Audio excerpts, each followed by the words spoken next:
Hello বন্ধুরা, আরেকটি নতুন ব্লগে সবাইকে স্বাগত। আজ কিন্তু একটা ভীষণ ব্যস্ততম দিন, কারণ আজ হচ্ছে সোমবার। সকালের কাজগুলো সেরে স্নান সেরে এইবারে চলে এসেছি সকালের টিফিনটা করতে, কারণ ছেলে এটা খেয়ে স্কুলে যাবে। তো ওইদিকে টিফিন বানানো হয়ে যাওয়ার পর চলে এসেছিলাম কাপড় জামাগুলো রোদে দিতে, কারণ দেখলাম আকাশটা বেশ মেঘলা হয়ে আছে। তো সকাল সকাল এগুলো রোদে না দিলে এগুলো শুকোবে না। আর গাছে একটু জল দিয়ে নিলাম, দিয়ে এবার ঘরে চলে এলাম, দেখলাম মশারি টশারি সব টাঙানোই রয়েছে। তো এগুলো তুলে দেবো, তুলে দিয়ে তারপর লগ্নজিৎকে তুলবো। ওকে তুলতে একটু সময় লাগে, কারণ দেখছি ও আজকে বেশ ঘুমোচ্ছে, অনেকবার করে ডেকেছি কিছুতেই উঠছে না। এইবার তো ওকে ওঠাতে গিয়ে আমার মানে কি বলবো আর, মানে আমি হাঁপিয়ে যাই সকালের কাজ এত তাড়াহুড়োর মধ্যে। ওকে তোলাটা যেন আরও বেশি কঠিন আমার কাছে।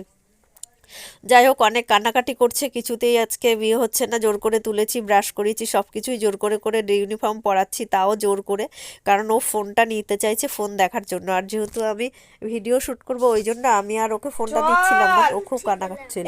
যাই হোক, রেডি করিয়ে নিলাম, রুটিও খাওয়ানো হয়ে গেছে। আর এই যে চলে যাচ্ছে ও স্কুলে। আর আজকে টিফিনে ও নিয়েছে একটা হ্যাপি হ্যাপি বিস্কুট আর একটু ফল। আর ওকে স্কুল থেকে বাড়িও নিয়ে চলে এসেছি, আর রান্নাও আমি বসিয়ে দিয়েছি। আর আজকে প্রথমে করে নিলাম একটু বেগুন ভাজা আর শুকনো লঙ্কা পাঁচফোড়ন ফোড়ন দিয়ে। এখানে আলু ভাজা বসিয়ে দিয়েছি, কারণ এটা হবে পালং শাকের তরকারি। তো আজকে বেশ কিছুদিন পরে কিন্তু আজকে শাক হচ্ছে। আর এখানে বসে লগ্নজিৎ বিড়াল ছানার সঙ্গে খেলা করছে।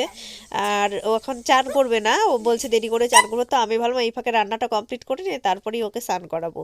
তো আমি আর আর যা যেসব সবজিগুলো দেবো সেগুলোও সব দিয়ে দিলাম।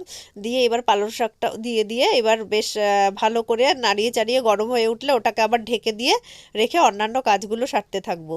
তারপর ঢাকনা তুলে দেখলাম এইরকম একটু হয়েছে, তো এটাকে আবার ঢেকে ঢেকে দিয়ে নিয়ে এই দেখো এইরকম নরম হয়ে গেছে একদম। এবার খুন্তি দিয়ে ভালো করে এটাকে নেড়ে নেড়ে, আর মিষ্টি কিন্তু বেশ খানিকটা দিতে হবে, নাহলে পালং শাকটা বড্ড কষকষ লাগে। যাই হোক, পালং শাকটা মোটামুটি একটা তার মানে হয়ে এসছে। আর একটু পনির নিয়ে এসছে লগ্নজিতের জন্য। তো দেখি পনিরটাকে আমি ভাবছি একটু মানে বড়ার মতন করব। আর এই দেখো বেসন পড়ে কি অবস্থা হয়েছে, আমার নাইটিতে নিচে সব বেসন পড়ে গেছে। তো বেসনের মধ্যে আমি নুন হলুদ আর একটু মিষ্টি আর একটু চালের গুঁড়ো দিয়ে ভালো করে এটাকে একটা ব্যাটার তৈরি করেছি। এইবার এগুলোর মধ্যে একটু ধনেপাতাও দিয়ে দিলাম। এবার এর মধ্যে আমি পনিরের টুকরো করে ডুবিয়ে ডুবিয়ে এই যে এইরকমভাবে আমি বড়াগুলোকে করেছি। খেতে মোটামুটি হয়েছিল, তার থেকে ধনেপাতার বড়াটা বেশি ভালো হয়েছিল। আর এই যে আমার পালং শাক। তো আজকে দুপুরে এটা দিয়ে খাওয়া দাওয়া হলো। তো মা ছেলে খাওয়া দাওয়ার পর এবার আমাদের একটু শোবার পালা। তো শোয়ার জন্য বিছানা টিছানা একটু রেডি করে নিলাম। আর ওই যে ওইদিকে জানালাটা খোলা, বললাম বাবাই জানালাটা বন্ধ করো। তো জানালাটা বন্ধ করে দিয়ে, কেন রাস্তার পাশে তো একদম একদম জানালা খোলা থাকলে ভীষণই অসুবিধা হয়।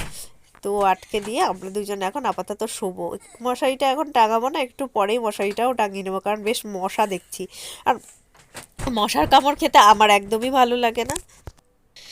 বাচ্চাদের দুষ্টুমি দেখতেও কিন্তু মায়েদের ভালো লাগে। মায়েরা যেমন বাচ্চাদেরকে দুষ্টুমি করলে মারে, তেমন ওদের দুষ্টুমি দেখার জন্য কিন্তু বসে থাকে। দুষ্টুমি না করলেও আবার আমাদের টেনশন হয় যে ও কেন দুষ্টুমি করছে না, ও কেন শান্ত হয়ে আছে। তো আমরা এবারে রেস্ট করছি।